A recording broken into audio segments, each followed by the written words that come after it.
ओम नमः शिवाय। नमो भगवते रुद्राय। सबसे पहले आप सभी को महाशिवरात्रि की शुभकामनाएं।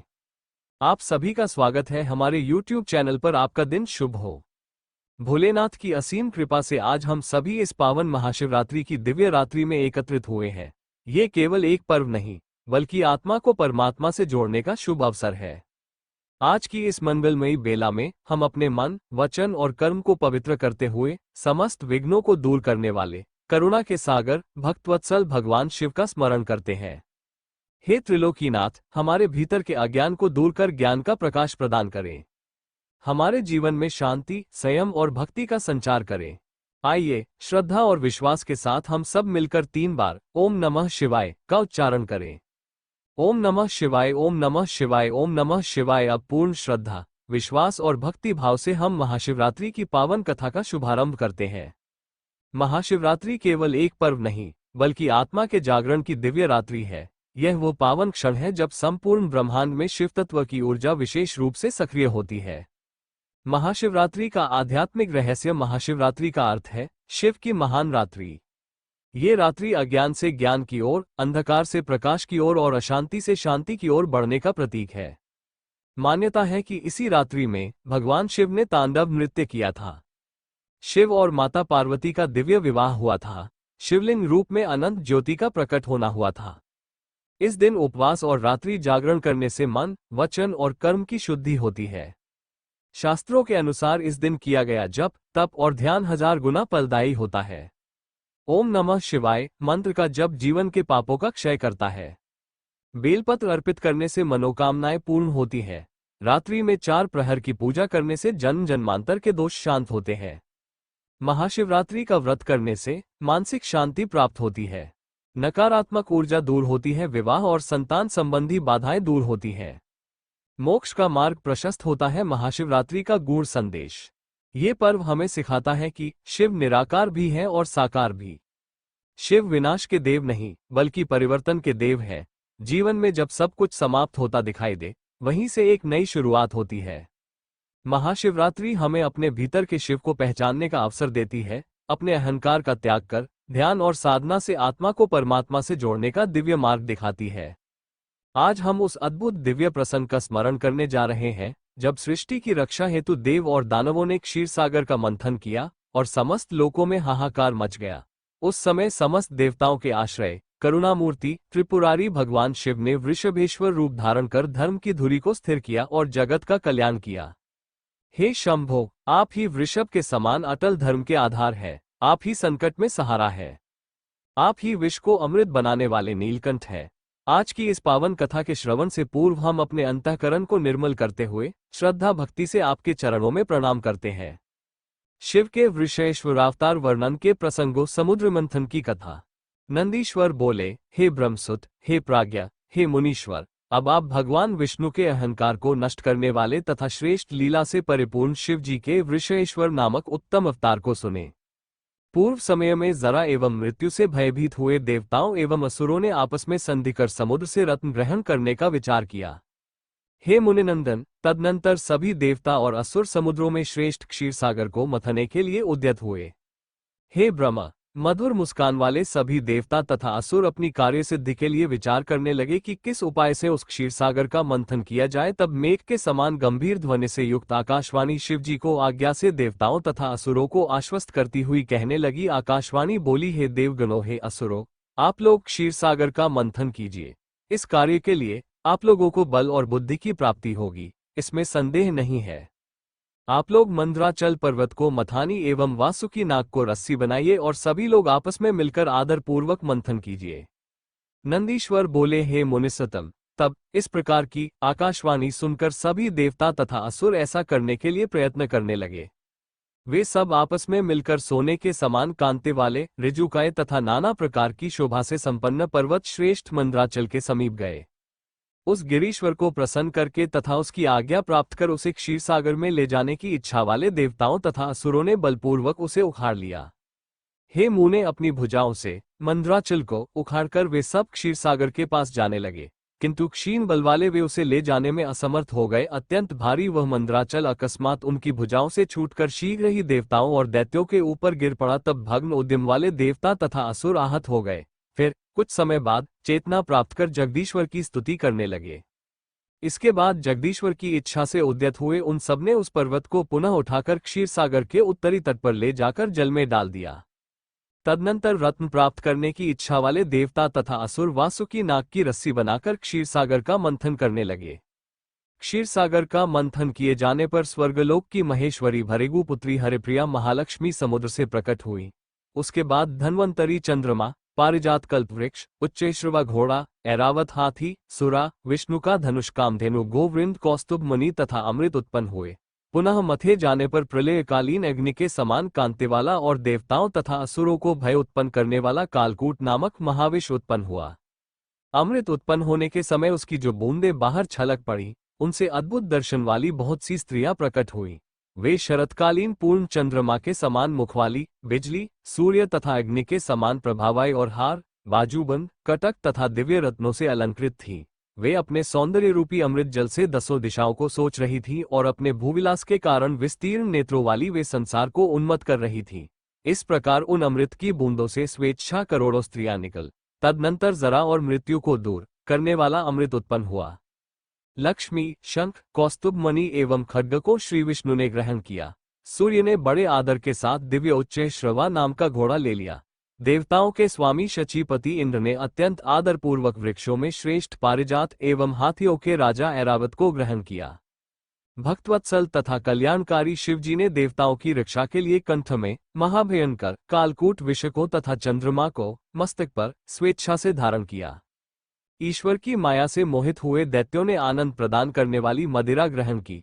फिर हे व्यास, सभी मनुष्यों ने धन्वंतरी वैद्य को ग्रहण किया। सभी मुनिगणा ने कामधेनु को ग्रहण किया और मोहित करने वाली वे स्त्रियां सामान्य रूप से स्थित रहीं। विजय को अभिलाषा वाले तथा व्याकुल चित्त वाले देवताओं एवं राक्षसों में अमृत के लिए परस्पर महान युद्ध हुआ। हे व्यास, प्रलयकालीन अग्नि तथा सूर्य के समान महान तेजस्वी बलि आदि दैत्यों ने बलपूर्वक देवगणों को जीतकर उनसे अमृत छीन लिया है। तात तदनंतर शिव की माया से दैत्यों के द्वारा बलपूर्वक पीड़ित किए गए इंद्रादि सभी देवता व्याकुल होकर शिवजी की शरण में आए। हे मुने, तब शिवजी की आज्ञा से विष्णु ने माया से स्त्री रूप धारण कर बड़े यत्न से दैत्यों से उस अमृत को छीन लिया। तत्पश्चात मायावियों में श्रेष्ठ मोहिनी स्त्री रूपधारी विष्णु ने समस्त दैत्यों को मोहित कर वो अमृत देवगणों को पिला दिया। तब उस मोहिनी रूप वाली स्त्री के पास जाकर उन श्रेष्ठ दैत्यों ने कहा, इस सुधा को हम सभी दैत्यों को भी पिलाओ, जिससे किसी प्रकार का पंक्तिभेद न हो। ऐसा कहकर शिवमाया से मोहित हुए उन सभी दैत्यों एवं दानवों ने कपट रूपधारी उन विष्णु को वो अमृत दे दिया। इसी बीच वे वरिष्ठ दैत्य अमृत से उत्पन्न स्त्रियों को देखकर उन्हें सुखपूर्वक यथास्थान ले गए। उन स्त्रियों के नगर स्वर्ग से भी 100 गुने मनोहर, मवदान्व को माया से विनिर्मित तथा सूद यंत्रों से सुरक्षित थे। उन सभी को सुरक्षित करके उनका आलिंगन किए बिना ही वे दैत्य प्रतिज्ञा करके युद्ध हेतु निकल पड़े। यदि देवगण हमें जीत लेंगे तो हम इन स्त्रियों का स्पर्श भी नहीं करेंगे। ऐसा कहकर युद्ध को इच्छा वाले वे समस्त महावीर दैत्य आकाश को पूरित सा करते हुए तथा मेघों को तृप्त सा करते हुए पृथक पृथक सिंहनाद करने लगे और शंख बजाने लगे। देवगणों का असुरों के साथ तीनों लोकों में प्रसिद्ध देवासुर नामक भयानक संग्राम हुआ। उस संग्राम में विष्णु के द्वारा सब प्रकार से रक्षित सभी देवताओं की विजय हुई। बहुत से दैत्य देवताओं और विष्णु के द्वारा मार डाले गए और शेष दैत्य भाग गए। कुछ दैत्यों को देवताओं तथा महात्मा विष्णु ने मोहित कर दिया, जो मरने से बचे वे पाताल एवं पृथ्वी के विवरों में प्रवेश कर गए। महाबली विष्णु ने हाथ में चक्र लेकर अत्युत्तम पाताल में जाकर भयभीत होकर स्थित हुए उन दैत्यों का पीछा किया। इसी बीच विष्णु ने वहां पर अमृत से उत्पन्न हुई पूर्णचंद्र के समान मुखवाली तथा दिव्य सौंदर्य से गर्वित स्त्रियों को देखा और वे मोहित होकर वहीं पर उन श्रेष्ठ स्त्रियों के साथ विहार करने लगे तथा उन्होंने वहां शांति प्राप्त की। विष्णु ने उन स्त्रियों से श्रेष्ठ पराक्रम वाले तथा युद्ध करने में निपुण अनेक पुत्र उत्पन्न किए, जिनके बल से सारी पृथ्वी कांप उठती थी। तत्पश्चात महाबलवान एवं पराक्रमी वे विष्णु पुत्र संपूर्ण पृथ्वी को कंपित स्वर्गलोक तथा भूलोक में दुखद महान उपद्रव करने लगे। करते हुए सारे संसार में उनका इस प्रकार का उपद्रव देखकर मुनियों एवं देवताओं ने ब्रह्मा को प्रणाम कर उनसे निवेदन किया। ये सुनकर ब्रह्मा जी उन्हें साथ लेकर कैलाश पर्वत पर गए। वहां प्रभु शिवजी को देखकर विनम्र भाव से अंजलि बांधे हुए उन्होंने बारंबार प्रणाम किया तथा हे देव, हे महादेव, हे सर्वस्वामिन, आपकी जय हो, ऐसा कहते हुए अनेक स्तुतियों के द्वारा उनकी स्तुति की। ब्रह्मा बोले, हे देवदेव, हे महादेव, हे प्रभो, पाताल में स्थित विकारयुक्त तथा उपद्रवी विष्णुपुत्रों से संत्रस्त संपूर्ण लोकों की रक्षा कीजिए। हे विभो, विकार से ग्रस्त होकर विष्णु जी अमृत से उत्पन्न स्त्रियों में आसक्त चित्त होकर इस समय पाताल में स्थित है और उनके साथ स्थित है। नंदीश्वर बोले, इस प्रकार लोक संरक्षण के लिए तथा पाताल से विष्णु को लाने के निमित्त ऋषियों सहित देवताओं तथा ब्रह्मा ने शिव जी की बहुत स्तुति की। तदनंतर कृपा सिंधु भगवान महेश्वर शिव ने उस उपद्रव का वृतांत जानकर वृषभ का रूप धारण कर लिया। हे देवदेव महादेव, हे जगत के पालनकर्ता के भी परम अधिष्ठाता, आप ही वो अनंत शक्ति है जिनके स्मरण मात्र से भय नष्ट हो जाता है। जब क्षीरसागर से प्रलयकारी हलाहल विष प्रकट हुआ तब संपूर्ण लोग भयभीत हो उठे। उस समय मैं नारायण भी आपकी शरण में आया। आपने वृषभेश्वर रूप में प्रकट होकर धर्मरूपी वृषभ को स्थिर किया और समस्त सृष्टि की रक्षा की। नमस्ते नीलकंठाय, नमस्ते वृषभध्वजाय, नमस्ते भक्तवत्सलाय, नमस्ते जगदीश्वराय। आप ही आदिदेव, आप ही महेश्वर, आप ही संहारकर्ता, आप ही करुणासागर। आपके चरणों में ही समस्त देवों की वंदना पूर्ण होती है। विष्णु द्वारा भगवान शिव के वृषभेश्वरावतार का स्तवन नंदीश्वर बोले, तब वृषभ का रूप धारण गर्जन तथा भीषण ध्वनि करते हुए पिनाकधारी शिव उस पाताल के विव में प्रवेश किया। उनके निनाद से पुर और नगर सभी गिरने लग एवं सभी नगरवासियों को कपकपी होने लगी। उसके बाद वृषभ रूप धारण करने वाले शिव जी महेश्वर की माया से मोहित महान बल तथा पराक्रम वाले और संग्राम के लिए धनुष उठाए हुए विष्णुपुत्रों के सम्मुख पहुंचे। हे मुनिसतम, तब वे वीर विष्णुपुत्र कुपित हो उठे और जोर जोर से गर्जन करके शिव जी के सामने दौड़े। वृषभधारी महादेव भी अपने सामने आए हुए विष्णुपुत्रों पर कुपित हो उठे और खुरों तथा श्रृंगों से उन्हें विदीर्ण करने लगे। शिव जी के द्वारा क्षत विक्षत किए गए शरीर वाले वे सभी मूढ़ विष्णुपुत्र शीघ्र ही प्राणरहित हो विनष्ट हो गए। उन पुत्रों के मारे जाने पर बलवानों में श्रेष्ठ विष्णु पाताल विवृ से शीघ्र बाहर निकलकर जोर से गर्जना करके शिव जी के निकट जा पहुंचे। पुत्रों को मारकर जाते हुए वृषभ रूपधारी शिव जी को देखकर विष्णु ने बाणों तथा दिव्यास्त्रों से उन पर प्रहार किया। तब महाबलवान कैलाश निवासी वृषभ रूपधारी शिव ने क्रुद्ध होकर विष्णु के उन अस्त्रों को निगल लिया। हे मुने, इसके बाद वृषभ रूपधारी उन महेश्वर ने अत्यंत क्रोध कर तीनों लोकों को कपाते हुए महाघोर गर्जना की। क्रोध में उन्मत्त हुए और अज्ञानवश शिव जी को अपना ईश्वर न मानने वाले विष्णु को बड़े वेग से कूद कूद कर अपने सींगों तथा खुरों से उन्होंने विदीर्ण कर दिया। तब मां से विमोहित हुए विष्णु शिव जी के प्रहार को सहने में असमर्थ होकर शीघ्र ही शिथिल मन वाले तथा व्यथित शरीर वाले हो गए। विष्णु का सारा गर्व चूर हो गया, वे चेतना शून्य होकर मूर्छित हो गए। तब उन्होंने वृषभ रूपधारी शिव जी को जाना। इसके बाद वृषभ रूप से आए हुए शिव जी को पहचानकर विष्णु जी हाथ जोड़कर सिर झुकाकर गंभीर वाणी में कहने लगे। विष्णु जी बोले, हे देवदेव, हे महादेव, हे करुणासागर, हे प्रभो, हे महेशान, आपकी माया से मोहित होने के कारण मेरी बुद्धि विकृत हो गई थी। हे प्रभो, हे स्वामिन, मैंने अपने स्वामी आप शिव से जो युद्ध किया, आप मुझ पर कृपा करके उस अपराध को क्षमा कीजिए। नंदीश्वर बोले, हे मुने, उन विष्णु की दीनतापूर्ण ये बात सुनकर भक्तवत्सल भगवान शंकर ने विष्णु से कहा, हे विष्णु, हे महाबुद्धे, आपने मुझे क्यों नहीं पहचाना? आपका सारा ज्ञान किस प्रकार विस्मृत हो गया, जिसके कारण आज आपने मेरे साथ युद्ध किया? आपने अपने को मेरे अधीन पराक्रम वाला क्यों नहीं समझा? अब आप पुनः ऐसा न कीजिए और इस कृत्य से विरत हो जाइए। आप इन स्त्रियों में आसक्त होकर विहार कर रहे हैं।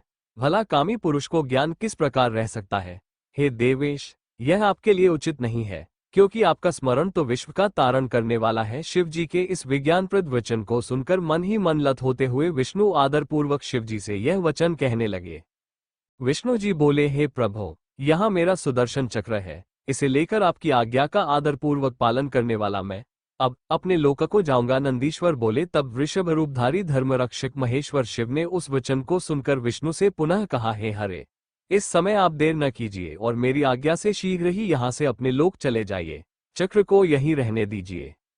हे विष्णु, मैं आपके कल्याणकारी वचनों से प्रसन्न होकर ज्योतिर्मय सांतानिक लोक में स्थित इससे भिन्न एक दूसरा चक्र प्रदान करता हूँ, जो अत्यंत भयंकर है।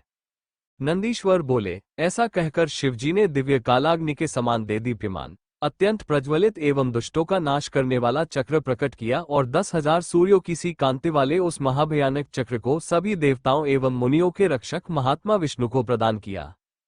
तब बुद्धिमानों में श्रेष्ठ विष्णु ने अत्यंत दीप्तिमान उस दूसरे सुदर्शन चक्र को प्राप्त कर वहां स्थित देवगणों से कहा, आप सभी श्रेष्ठ देवतागण आदरपूर्वक मेरी बात सुनिए और वैसा ही शीघ्र कीजिए, उसी से आप लोगों का कल्याण होगा।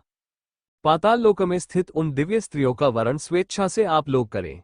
विष्णु के उस वचन को सुनकर सभी शूर देवता उन विष्णु के साथ पाताल में प्रविष्ट होने की इच्छा करने लगे। तब भगवान शिव ने देवताओं के इस विचार को जानकर क्रोधपूर्वक अष्टविध देवोनियों को घोर शाप दे दिया। हर बोले, मेरे अंश से उत्पन्न हुए शांत मुनि कपिल जी एवं दानवों को छोड़कर जो इस स्थान में प्रवेश करेगा, उसी समय उसकी मृत्यु हो जाएगी।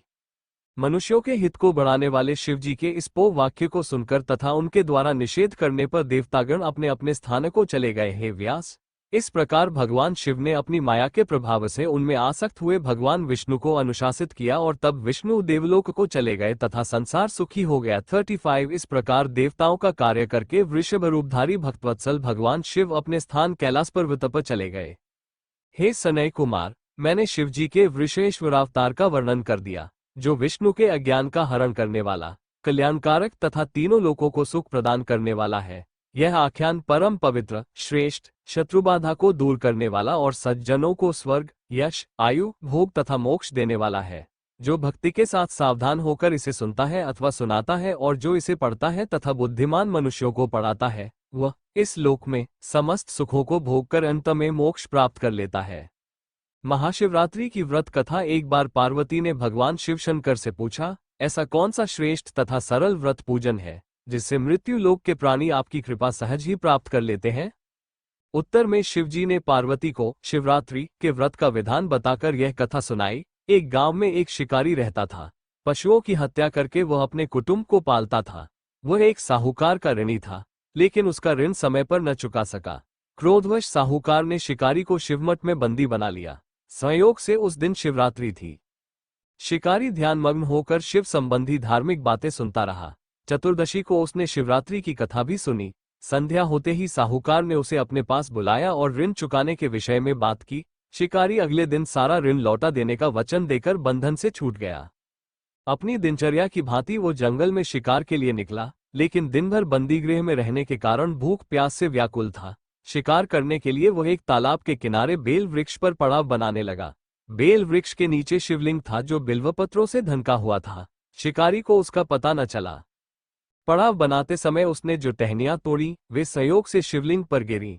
इस प्रकार दिन भर भूखे प्यासे शिकारी का व्रत भी हो गया और शिवलिंग पर बेलपत्र भी चढ़ गए।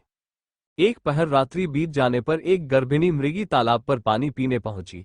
शिकारी ने धनुष पर तीर चढ़ाकर ज्यों ही प्रत्यंचा खींची, मृगी बोली, मैं गर्भिणी हूं, शीघ्र ही प्रसव करोगी। तुम एक साथ दो जीवों की हत्या करोगे, जो ठीक नहीं है। मैं अपने बच्चे को जन्म देकर शीघ्र ही तुम्हारे सामने प्रस्तुत हो जाऊंगी, तब तुम मुझे मार लेना। शिकारी ने प्रत्यंचा ढीली कर दी और मृगी झाड़ियों में लुप्त हो गई। कुछ ही देर बाद एक और मृगी उधर से निकली। शिकारी की प्रसन्नता का ठिकाना न रहा। समीप आने पर उसने धनुष पर बाण चढ़ाया।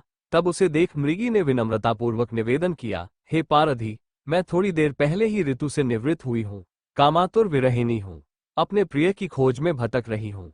मैं अपने पति से मिलकर शीघ्र ही तुम्हारे पास आ जाऊंगी। शिकारी ने उसे भी जाने दिया। 2 बार शिकार को खोकर उसका माथा ठनका। वो चिंता में पड़ गया। रात्रि का आखिरी पहर बीत रहा था। तभी एक अन्य मृगी अपने बच्चों के साथ उधर से निकली। शिकारी के लिए ये स्वर्णिम अवसर था। उसने धनुष पर तीर चढ़ाने में देर न लगाई। वो तीर छोड़ने ही वाला था कि मृगी बोली, हे पारधी, मैं इन बच्चों को पिता के हवाले करके लौट आऊंगी, इस समय मुझे मत मार। शिकारी हंसा और बोला, सामने आए शिकार को छोड़ दूं, मैं ऐसा मूर्ख नहीं। इससे पहले मैं 2 बार अपना शिकार खो चुका हूं। मेरे बच्चे भूख प्यास से तड़प रहे होंगे।